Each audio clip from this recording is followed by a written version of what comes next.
Aujourd'hui, nous allons aborder dans cette vidéo donc les différentes zones du thème, donc la partie qui se trouve donc sous l'axe de l'ascendant et la partie qui se trouve sur le haut de l'ascendant. Donc si nous nous focalisons donc sur la zone qui se trouve en dessous de l'ascendant, en jargon astrologique on l'appelle la zone nocturne, elle équivaut à la partie de notre thème qui se trouve sous notre ascendant, dans notre maison 1, dans l'axe maison 1, maison 7. Elle correspond au nord, même si visuellement, lorsque nous regardons notre thème, nous avons l'impression qu'elle se situe au sud. Elle nous enseigne sur nos capacités, nos atouts, nos dons que nous avons reçus pour notre incarnation. Elle nous connecte à nous, à notre âme, à notre vie intérieure par le biais de la méditation, afin de ne faire qu'un seul avec notre corps, notre esprit, notre âme et toutes les énergies qui nous entourent. Elle nous parle de nos différentes incarnations, notre passé. Elle nous enseigne comment nous libérer de notre vécu pour avancer et évoluer en pleine conscience et de manière spirituelle.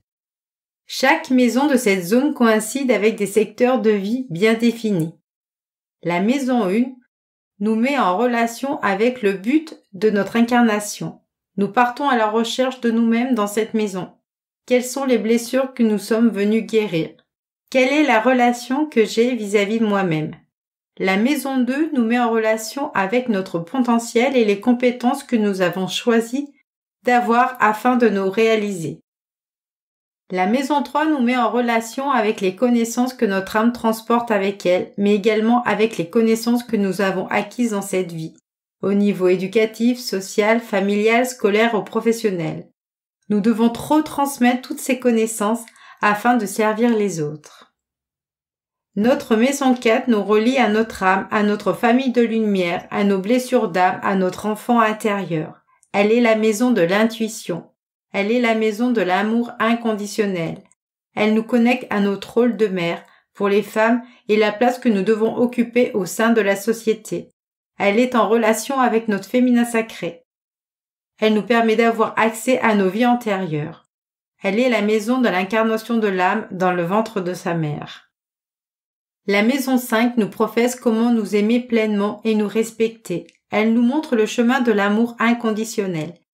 Elle est dans une énergie christique de guérison et nous fait prendre conscience que l'amour peut tout guérir.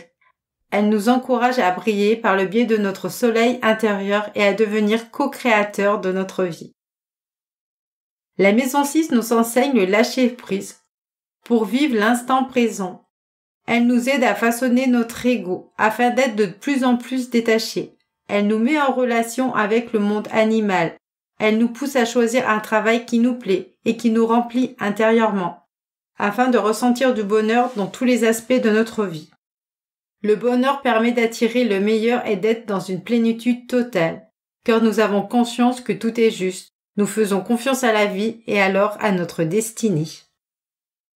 Ce tuto est terminé. Si vous voulez aller plus loin, je vous invite à vous connecter à mon site web isabelle-bertolin.com où vous retrouverez des cours gratuits en astrologie spirituelle et mon premier niveau de formation.